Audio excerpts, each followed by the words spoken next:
C'est en tout 24 entreprises minières de carrière qui ont reçu des mains du gouverneur Jacques Ablakatoué leurs arrêtés portant approbation de leur cahier de charges.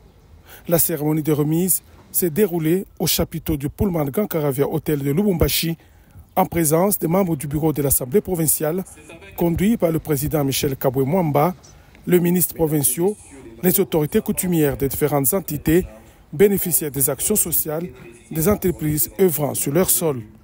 Le ministre provincial des Mines, Lucien Lumano, a, dans son mot de bienvenue, déclaré que la remise des cahiers de charges par le gouverneur aux entreprises marque son engagement à améliorer le social des populations impactées par l'exploitation minière. En approuvant les cahiers de charges de ce jour, son Excellence, Monsieur le gouverneur de province, confirme sa profonde volonté d'établir un cadre clair et structuré pour le développement des infrastructures sociales, l'amélioration des conditions de vie et la promotion du bien-être des communautés riveraines impactées. Après la lecture des arrêtés par le secrétaire exécutif du gouvernement provincial et le mot des remerciements des représentants des sociétés bénéficiaires qui a salué l'amélioration du climat des affaires en RDC par le chef de l'État Félix-Antoine Tshisekedi, l'accompagnement du gouverneur Jacques Ablakatoué et de son ministre provincial des Mines, Lucien Lumano, l'autorité provinciale assurera les miniers de la province de sa protection.